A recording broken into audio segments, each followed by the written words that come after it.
Então o GH, ele é uma droga tanto anabólica quanto catabólica, dependendo da onde ele vai ter uma interação. E isso é muito legal, porque você pode usar ele para o ganho de massa muscular e para perda de gordura corporal. Então clica no gostei, se inscreve no canal, porque anabolismo é aumento de uma molécula menor para uma maior para retenção de energia. Ganho de gordura é anabolismo, ganho de massa muscular é anabolismo. Catabolismo, diminuição de molécula maior para menor, e essa diferença é usada como energia, ou seja, perda de gordura, perda de músculo. E aí, o GH ele é anabólico na massa muscular e catabólico na gordura. E isso torna uma droga extremamente interessante, né, para quem busca estética. Dos meus alunos da consultoria online, vários perguntam sobre o GH, só que esquecem que o poder estético do GH sozinho é baixo. E aí que cabe a pergunta, vale a pena usar GH considerando que você não quer desregular o seu eixo e você quer um resultado estético legal? O uso do GH, ele melhora a estética sem dúvida nenhuma, principalmente em doses maiores do que o nosso corpo produz, ok? E aí o que a gente vai entender aqui como uma dose generosa de GH? Eu já comentei isso aqui no YouTube, lembra de procurar Leandro Twin mais tema. Uma dose aí de pelo menos, tá, 4 a 6 UIs por dia.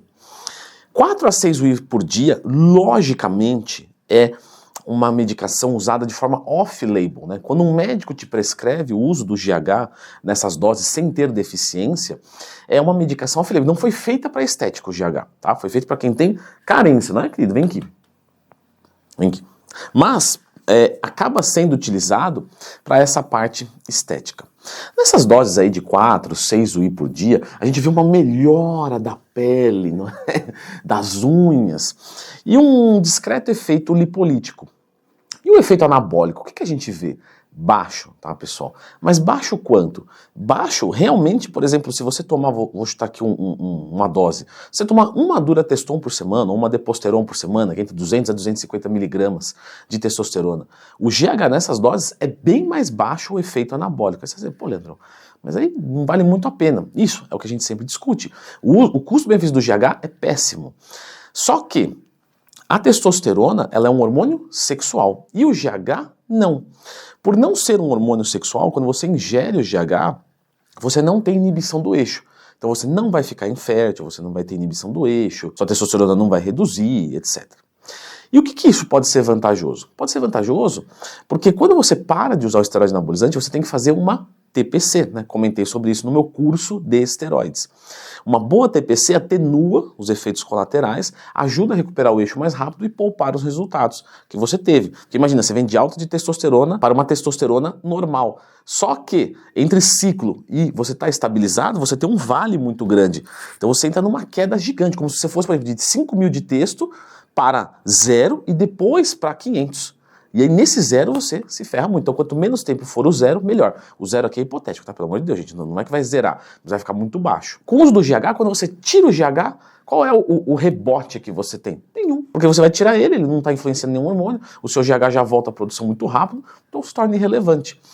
E aí se vê então, pô, vou usar o GH para efeito estético, já que não tem TPC, não vou inibir meu eixo, quero ter filho durante o processo, né? Vai valer a pena? Galera, vamos lá, se você vai fazer um ciclo de testosterona, vamos supor que você gaste aí, vou chutar aqui, tá? Tirando o médico, essas coisas, exames, que você gaste aí, a deposteron tá super cara, né? Todo mundo já viu. Então tá, R$200, 3 deposteron. Vamos colocar que você coloca uma por semana. Poxa, você vai gastar uns R$300 por mês? Vou chutar aqui. Ah, mas é um protetor, tudo bem, vamos supor que seja R$500 por mês. Uma caneta de GH vai pagar por volta de R$1.000 e às vezes ela vai dar nessa dosagem para uns 10 dias. E aí, você vai ter que usar uns R$3.000 de GH por mês. É muito mais caro para ter menos resultado. Ah, mas a testosterona ela não é lipolítica, né? O GH ele é lipolítico. Então, diretamente o GH é lipolítico. Só que quando você pega uma testosterona e ela sobe o seu metabolismo, se você acerta a dieta, você pode ter um efeito queimador de gordura maior do que o GH. Entendeu? Eu posso levantar a mão? Claro que pode, até porque eu também, o vídeo já é gravado, vai parecer um bobo levantando a mão. Mas eu quero fazer uma pergunta. Vou fazer por você então. Por que os fisiculturistas, então, não aumentam a dose de testosterona e param de tomar o GH para economizar? Galera, o fisiculturista já está com a testosterona no máximo e tudo que dá no máximo, e aí coloca-se o GH, porque em nível competitivo, né, um está tomando GH, o outro não está. Em nível competitivo, alta performance, o que está tomando GH tem uma vantagem quilométrica. Por quê? Porque os dois estão tomando tudo que dá. Então qualquer coisa que coloca, melhora demais. A tireoide, não vou tomar da tireoide. Tá bom, mas o cara toma. O cara toma um GH, daqui a pouco fica abissal a diferença. Então, como é nível competitivo, todo mundo tem que estar tomando tudo que dá no máximo. Mas não é o teu caso. Eu imagino, porque se fosse, não ia se questionar, não quero inibir o meu eixo. O fisiculturista não se importa com isso. Quem se importa com isso é quem não é atleta e quer um corpo legal. E aí, vai valer mais a pena você usar realmente algum hormônio, alguma coisa, sempre com orientação médica, lógico, todo mundo que está aqui usa com orientação médica, eu sei. E aí, depois você para de tomar. E aí você extrai um resultado maior e depois sustenta sem, do que levar muito mais tempo tomando GH, que pode deixar diabético, né? Porque também tem efeitos colaterais. A gente tá falando aqui só do eixo, mas GH tem um monte de efeito colateral. Então, o custo-benefício da operação não vale a pena. Mas eu não quero inibir o meu eixo, Leandro. Existem algumas coisas que você pode fazer. Por exemplo, usar algum hormônio e usar a gonadotrofina coriônica humana, né, o HCG, para se manter fértil. Então o HCG, ele mimetiza o efeito do hormônio luteizante. O que é mimetizar? É imitar, tá? Então ele vai fazer a mesma coisa, mas sem ser, ok? O LH está lá no hipotálamo e ele é um hormônio que é sinalizador, ou seja, ele percebe que a testo está baixa e ele aumenta o LH, e o FSH vem junto. Quando você pega a gonadotrofina coriônica humana, mesmo que o cérebro pare de produzir LH e FSH, ele joga uma coisa que imita. E isso faz o testículo funcionar e a produzir testosterona, por isso que é muito utilizado em TPC, né, para ajudar a recuperar o eixo. E tanto produz testosterona que ele pode até aromatizar. Certo? Tem casos de ginecomastia por HCG. E aí, limitando isso, usando durante o protocolo, você se mantém fértil com o eixo ligado. A recuperação na TPC tende a ser mais fácil. Tem alguns profissionais que gostam de HCG durante o ciclo, tem outros que não, tá? Isso aqui não é uma regra, uma ciência. Fui no médico e ele não passou HCG, porcaria de médico. Não, na verdade a maioria não passa, tá? Até porque a recuperação do eixo, ela é muito complexa. Então, às vezes, você vai fazer um uso muito constante, enfim, são situações. Mas existe essa possibilidade de usar o HCG durante o uso dos esteroides para manter o eixo ligado. Claro que as pessoas que estão talvez buscando o GH podem buscar ele por conta de outra coisa. Por exemplo, eu não quero sentir um crash na TPC, mas aí você poderia então fazer um ciclo muito mais leve e usar o GH na TPC para ajudar a sustentar os ganhos.